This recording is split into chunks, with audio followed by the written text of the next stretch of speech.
All right, everyone, super excited to share this one with you. This episode, we're going to actually unpack a conversation with myself and Eric Machado. He's one of the partners and co-founders of MX Store. It's a company that does over $100 million a year in revenues here on the Gold Coast. Very, very, very insightful conversation. We talk all things business, personal life, families, your children. You're absolutely going to love this. Let me know in the comments your favorite takeaways. Thanks so much. Let's get into it.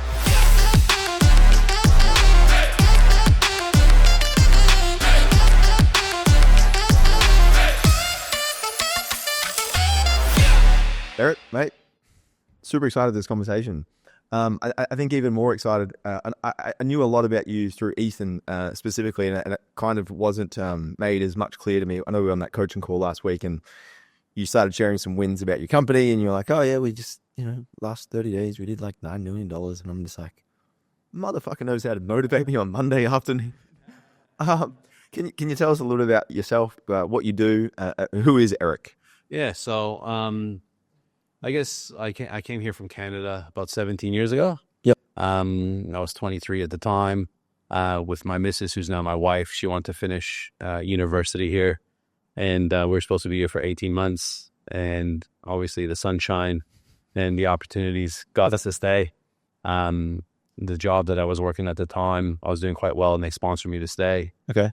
And I just, was on the hustle, sales, right? And was doing quite well back then and invested wisely. And just learned, to be a super connector, really, right? And network, because I didn't know anybody here. So I had no choice, right? Other than shaking a hand and explaining who I am. Sure. And networking and starting to kind of understand what value I can bring to people. Right. And then, just over the years, I've become really good in business, man, to be honest with you. My financial intelligence is very high, very good with numbers, very, very good with people, very good with attracting good people, and really understanding the bullshitters. There's a lot of, on the Gold Coast, there's a lot of fakeness on the Gold Coast. Yeah. And I've seen that a lot throughout the years. And what everyone first, what they do is they buy the beautiful car, and everyone straight away thinks, they're rich and they're doing well. Yeah. I drove a shit car for a long time. I was driving a Jeep Grand Cherokee till 2.5 years ago. And wow.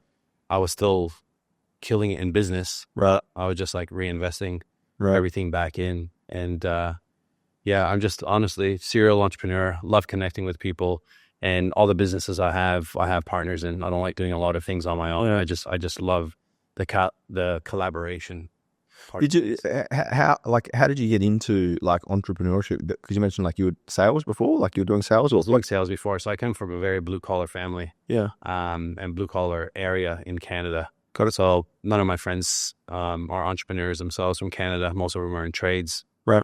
And it wasn't until I came to Australia and the whole cliche, rich dad, poor dad, that's the book that I read that really changed the way I thought about things. Interesting. But I've always had a really good knack with connecting with people, speaking, talking, and selling. So when I first got here, I got into shower screens and wardrobes. Funny enough, out of everything, my background was actually flooring. Well, and I actually path of least resistance, right? I'm in flooring. Let's just go get a flooring gig. Sure. Because that's what I was doing in Canada. Makes sense. Before I came. And I actually got the job to be manager of Harvey Norman flooring division in Bundle. And that was like a big thing, right? Wow. 23 years old. So this is when you first kind of moved? When I first came here, there was an ad out. Went to a couple interviews and got the job. Well, I didn't know a lot about flooring. I knew a lot just because my experience of flooring installer, my uncle used to have a flooring store back in the day.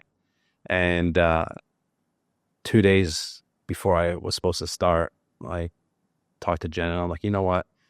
I don't think I'm going to take this. And she's like, why? I'm like, what? Because I want to try something different. I feel like if I'm just going to get into flooring, I'm just going to fall into that, be a manager at a flooring store and that's it. So started doing a lot of reading. And so you passed on the job? I passed on the job. I didn't take the job. So it was yours. You were like, it's ready to start. Yeah, I was ready to start. They were quite pissed off. Wow. But I just went with my gut, and I ended up applying for a job, a sales position at a shower screen and wardrobe business. Got it. So shower screens, wardrobes, mirrors, glass splashbacks, wardrobe internals, walk-in robes. Any experience in sales beforehand? Like actually Sales and flooring. Got it. Right? But more retail, not B2B. So they basically said, yeah, we'll hire you. We'll put you on a commission base. You got to supply your own car. You got to supply your own phone. Got it. And I didn't have a lot of money back then. So I had to get a loan for a $10,000 white Ford Falcon. Well, so it was like, I'll never forget it. And then I just pounded the pavement. They trained me up and just pounded the pavement selling shower screens and wardrobes to builders. Wow. And eventually I cracked the market into the high-rise market and started doing, so a lot of the high-rises you see on the Gold Coast and in Brisbane back then, I sold a lot of those contracts and started making really, really good money back then. Yeah. And then, so what was how did you transition into being entrepreneurship? How did that happen? So I then started connecting with a lot of developers and asking a lot of questions, because a lot of the builders that I was working with, they're working for developers, and I started becoming friends with them. I started asking a lot of questions, and they see me as this kind of young Canadian, trying to hustle his way through, Australia. And I did that by asking a lot of questions and connecting with them. And again, adding value, right? The key is not just to take, it's, don't just receive, but it's about giving at the same time. And I helped them out a lot and vice versa. And then I knew, this is about 15 years ago, the online space was growing. Like the online space was very, very different 15 years ago, right? Yeah. There wasn't even Facebook ads and stuff like that. So I then, my finance broker at the time, I was doing quite well, and I started buying properties. And my finance broker at the time, she's a really good networker. Like she used to go to all those BNI meetings, in all the areas, and she was very good at networking. And I learned a lot from her. And I said to her, I'm looking to invest in a business, and I want to invest in an online business, because I seen the writing on the wall, right? It's like going, I want to invest in an AI business, or I want to invest in an upcoming, category. Sure. And she said, okay, yeah, no worries. I might know some people. Anyways, a couple of weeks later, she rang me and she goes, actually, I got somebody I want to introduce you to. I said, okay. And it was who is my business partner now, and another business partner. His name's Jake, and he was this, blonde dreadlocks, sitting down with him. They're like, oh yeah, we've got this, we started this, small motocross online store. And they were literally working out of one office, like a room. Wow. And it was dropship model. Wow. To start with. And it was very, very tiny. It was just an idea at that time.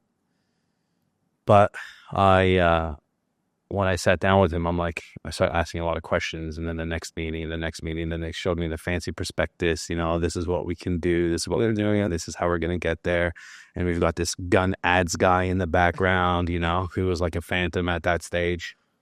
And I was like, this guy's intelligent. Yeah. Right. I'm like, this Jake guy, he's intelligent. And I'm like, the idea is good. I'm not a motocross guy. I can understand where you're going with it. It makes sense. There's a lot of people that ride motocross. Most of them are in rural areas and they can't get their gear. Sure. Right. And when they go out on the weekends and they ride and they bash and smash their bikes, they need gear, right, and parts to get fixed throughout the week so they could go and bash it again on the weekend for the next weekend. So it made sense, but I really invested in the people and did my due diligence as much as I could at the time. I was very, very green at that stage still, and did a deal, and I invested in that business. And then that business obviously has grown since then. And at the same time, I invested in another real estate business in the luxury holiday accommodation property management space. Yep. With another guy who I actually didn't know at the time, but my missus with a friend, they went out, and her friend, it was one of her mutual friends. And then they're like, oh, you got to meet Eric. You guys will get on so well, And I met him. His name's Chris. And we've been business partners for a long time. And again, just making those connections and asking questions and being in the room. And again, if I don't ask the question to that finance broker at the time going, hey, I want to invest in an online business, right? So that was the first, fulfilled. that was the first company you invested into. That was the first company, business that I invested into. Wow. Yeah, back then, yeah. And how did you, like, obviously the founders was a big part of the decision making process, but like, what due diligence did you do to be like, this is a good decision?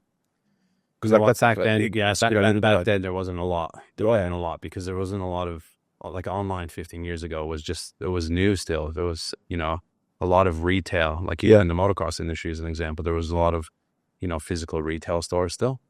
So I'm a numbers guy. I've always loved numbers. And when I looked at the prospectus, I was like, I know this is shit. I know, like, Half this is not real. let me take 50% of this. Yeah. Right. But I knew they had a really good ads guy in the background. And I did a little bit of due diligence on that. And then, I just went with my gut as well. And the people, like when I met him, I'm like, this guy's, Elon Musk kind of level, just different, just wired a little bit differently. Well, and, I went and we did the deal, and I was the original and only investor into the business. And we bootstrapped the whole thing. Wow. Over 15 years to where we are today in that business. Well, and then we've created multiple other businesses within the umbrella. Got it. What were some of the challenges through that kind of like growth of what seems like a one little office room startup to however many people, what the company does today? Yeah, it was interesting. So started a drop ship. Then we actually went into a physical retail store because what happened at that time, because online was so new, everyone had retail stores and it was a cowboy industry. So what happened was we were getting blocked by a lot of suppliers because these cowboys were ringing them going, hey, these young kids are just selling online. Here I am. I got physical staff. I got a physical retail store, POS systems, bricks and mortar, old school. Sure. And they basically came to us and said, that's fine. You guys could do online, but you need to have a bricks and mortar store or else we can't supply you. Right. That's how long ago this was. Wow. They forced you into doing that.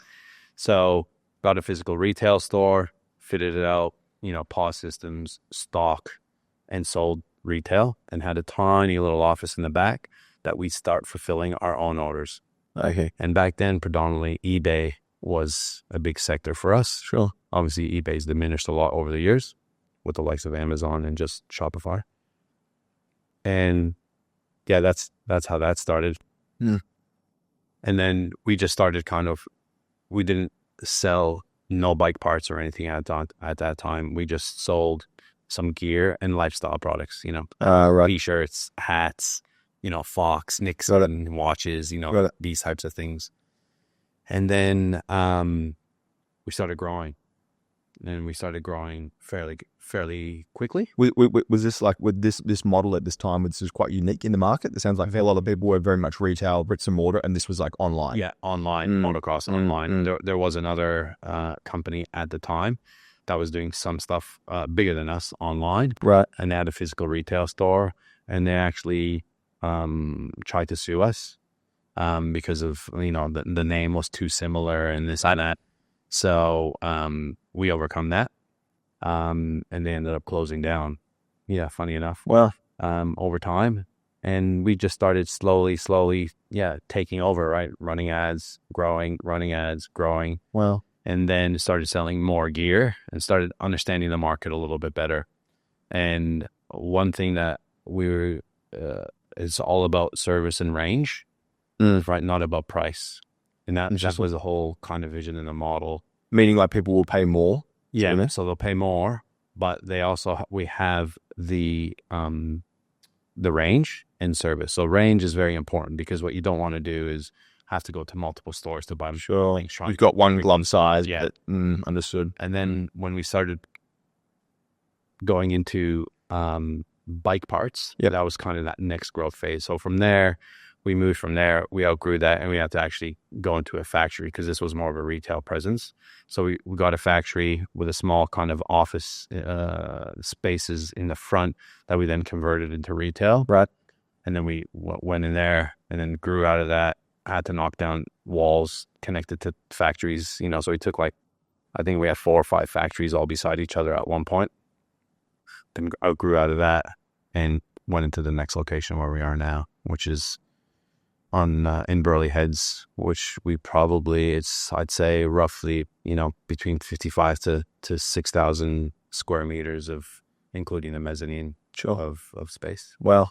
Yeah, which is, it's been a journey, but there was lots of sleepless nights. There was lots of, I've pissed my money up the wall, never going to see this back. Like there was a lot of, when you're bootstrapping a business, not like you're just throwing money at it all. Investing capital or something. Yeah, we're not getting, venture capitalists. We're not getting angels. I was the angel, Wow. And when I didn't even know what an angel was at that time, Was there some moments that you doubted it, or you were like, yeah, definitely. There was moments where we doubted it, where I doubted it. Yeah, definitely. What were some of those?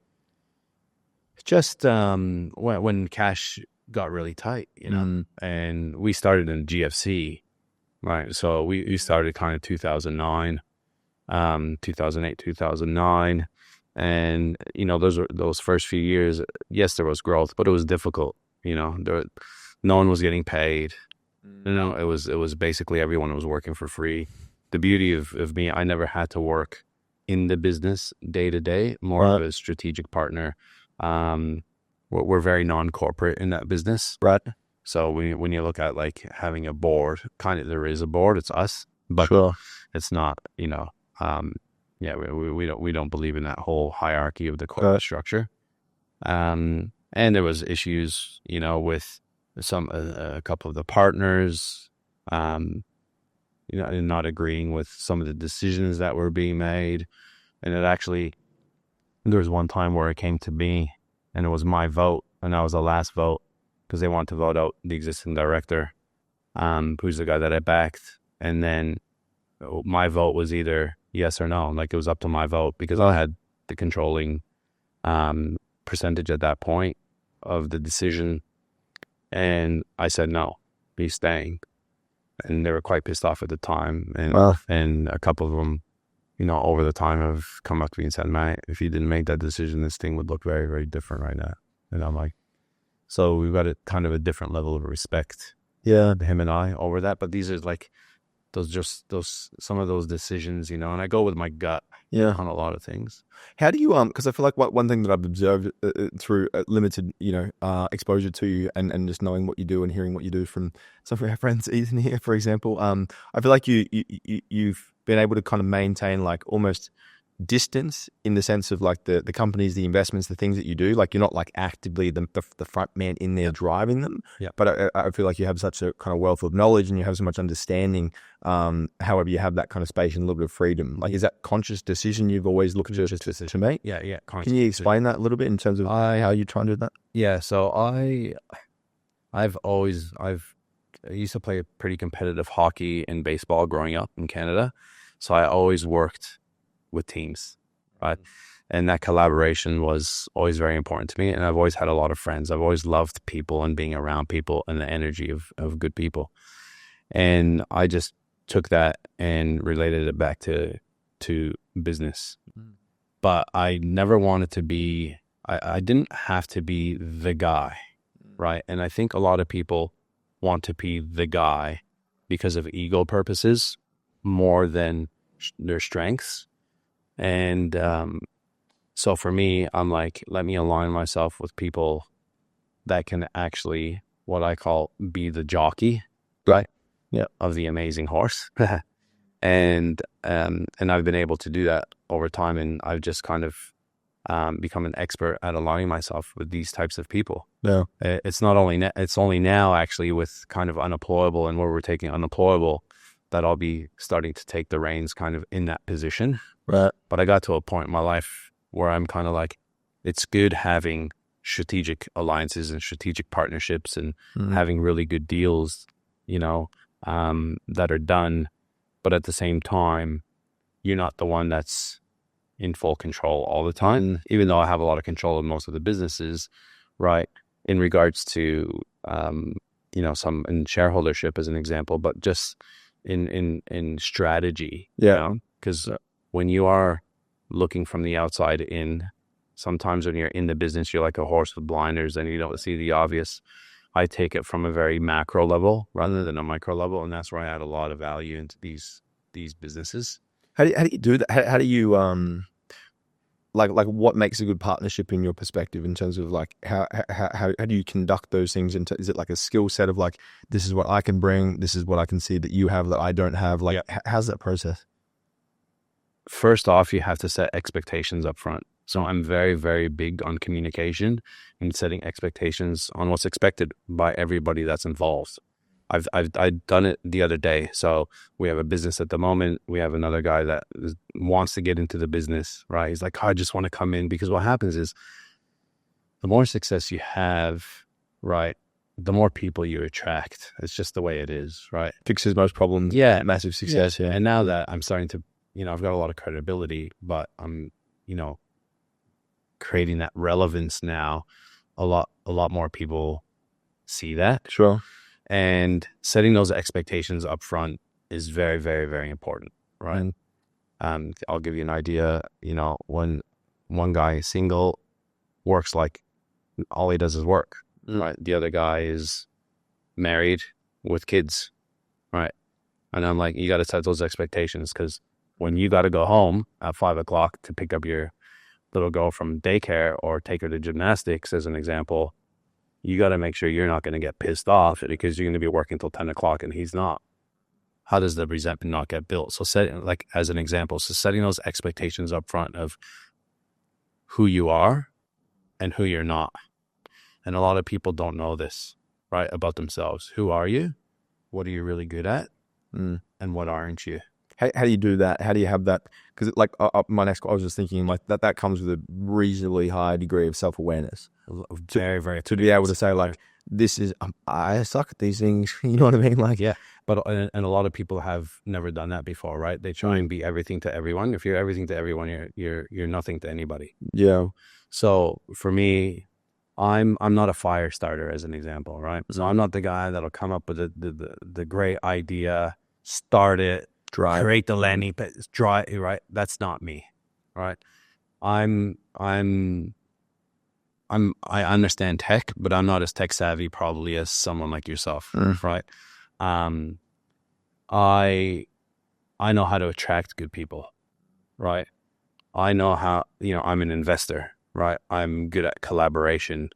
I know how to connect people. Like it's just a superpower of mine, as an example, right? So again, those are just a few things of understanding who you are and who you're not. Like Adam is an example, unbelievable fire starter, unbelievable. That guy can come up with an idea within a week, have a full blown business with a landing page and process, and he's just unbelievable. Yeah. Right? That's a major, major superpower of his. Yeah. You look at him and you look at his speaking skills. I don't think I've seen anyone else that I've surrounded myself with, right, even as a business partner or just acquaintance, people close to me, that can speak like that, right? Like that's a superpower, right? So you got to really understand who you are, again, and who you're not, and setting those expectations up front. And open communication is key. To me, the best decision always has to be for the business, not for you, not for me, not to put mine in my pockets or your pockets. Has to be with the business in mind all the time. That and a lot of people don't make those decisions. They make it based off emotion and they make it based off ego. Yeah. And we all have egos. Don't get me wrong. I got an ego. You'll have an ego. We all have them. And I think they're great to have. Yeah.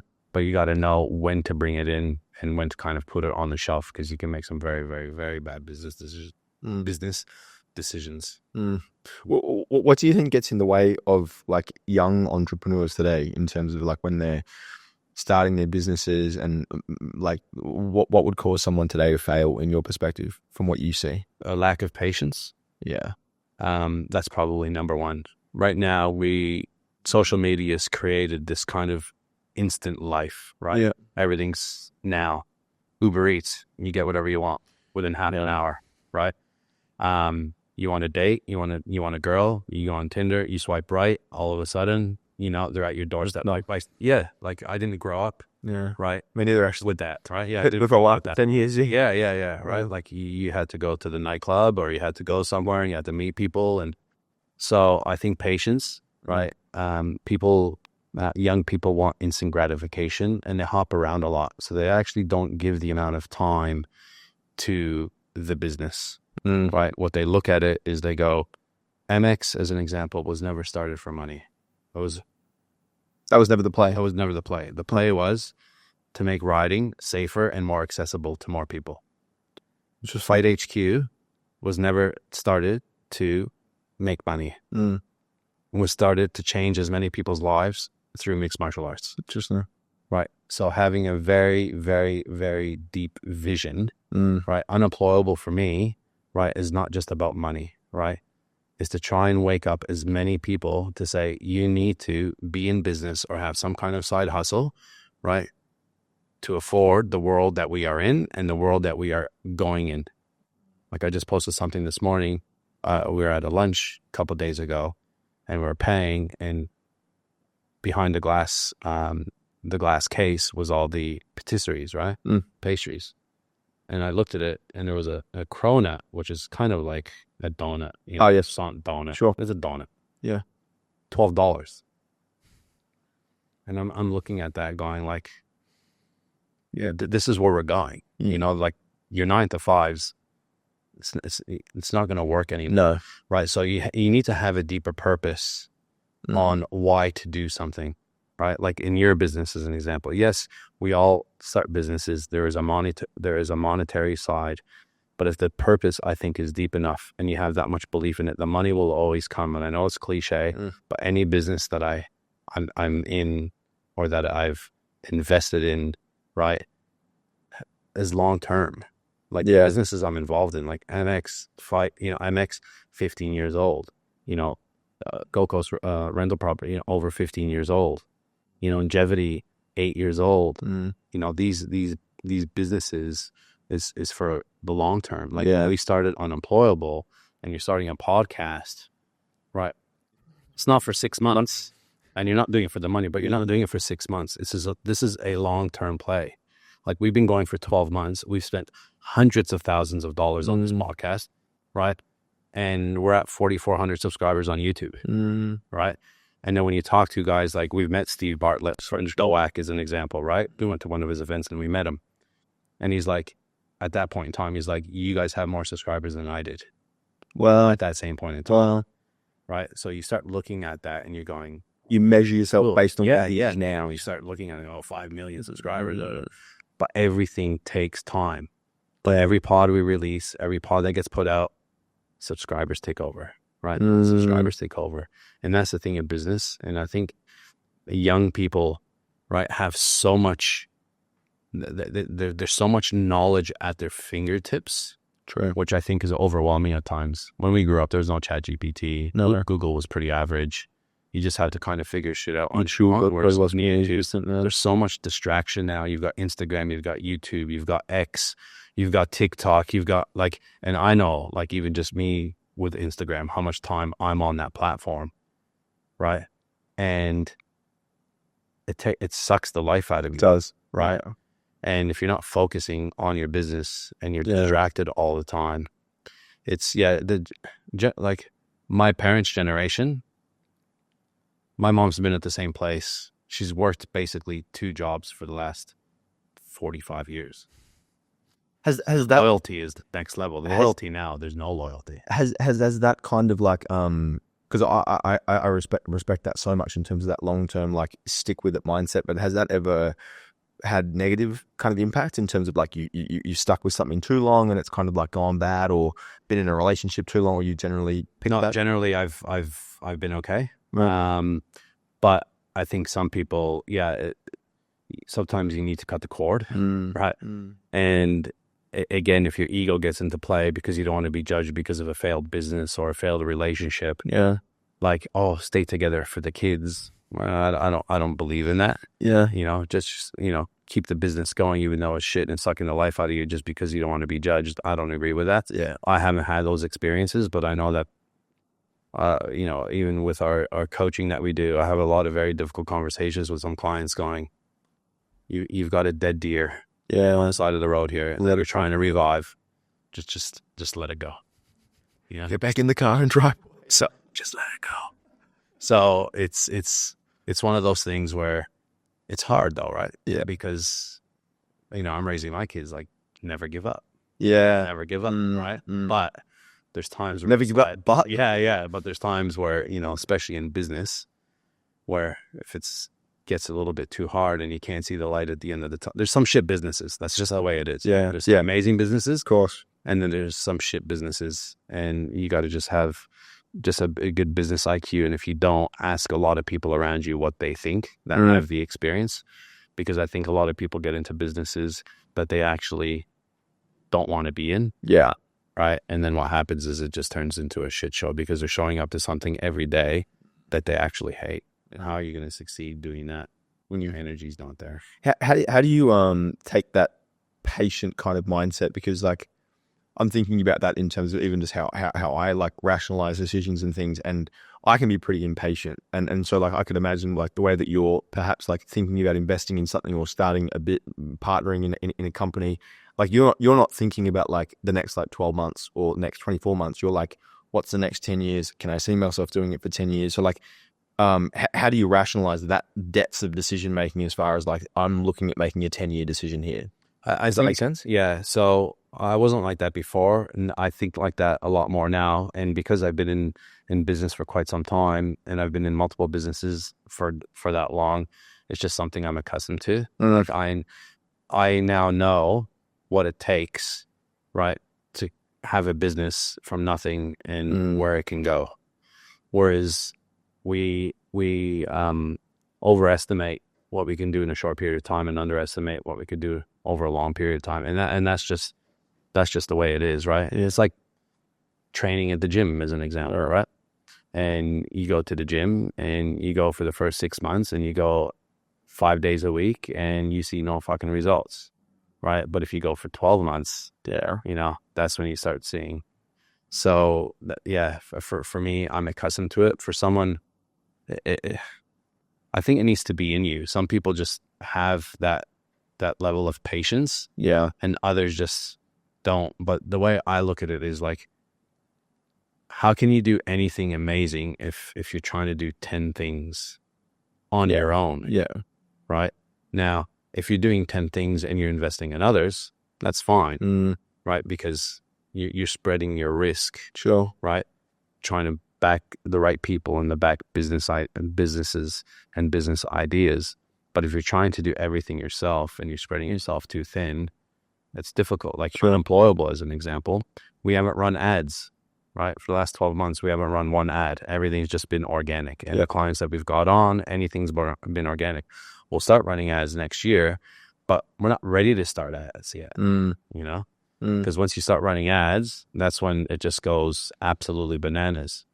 And we got to put a few other people in the right place, right, for us to scale to that level, rather than just going, all right, let's run ads now. Looks good. Let's go push.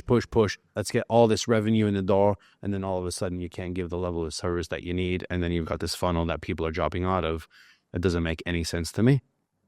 So again, it's just like that. How would you like? Because I feel like that mindset and that kind of like philosophy to think that way. Like if a lot more younger entrepreneurs think like that, they'd be a lot more successful and over a lot longer period of time. Myself included. Like when I first started, it was just like gung ho, let's go, looks good, acquiring customers, push it. So like if there was one or two things about that principle that you're talking about right now, which I think is like so fucking valuable, what would you really pull out as the main ingredients of that? Of that patient kind of mindset, patience piece. Knowing what you're willing to go without, because with patience, right, means you're not going to get everything today. Yeah. So you're not going to get the fancy car. You're not going to travel business class, right? You're not going to be traveling the world. You're literally going to be in that business day in, day out. And if you can't answer that question and be like, I'm okay with that, that's fine. But if you answer that question and you get very, very uncomfortable with that, that's going to be a problem. Right. Because everybody wants the fancy watch, everybody wants the fancy car, and it's because of this, right? We've got this phone in front of us, correct, that most people right? It's just a fugazi, right? You're looking at these people and they're hosting certain things, and it's not real. Yeah. You know, they're renting cars, they're renting airplanes, they're doing this, they're doing that. And especially the younger generation get sucked into that very, very, very heavily. And that is one of those things where I would probably, another thing with the patients is, if you always compare yourself to these types of people, it's going to be very hard for you to be patient, because you're going to be like, I want that now. Yeah. And because I want that now, instead of spending another $100,000 on stock, I'll spend $50,000 on a watch, and I'll spend $50,000 taking my girlfriend overseas to Dubai and look like a rock star. Yeah. Right. Whereas that $100,000 compounding over and over and over again. And that's where a lot of my successes come from, is just that compounding, that dollar compounding year after year after year. Before months down here. You know, and some of it's boring. Some of it's very, very exciting. But I've been on the edge of my seat most of the time, because you got, you know, ups and downs and peaks and troughs. Nothing goes up in a perfect line, right? Yeah, of course. So I just had a question about the patience thing. It just slipped my mind. You have no patience? Is that why you like this?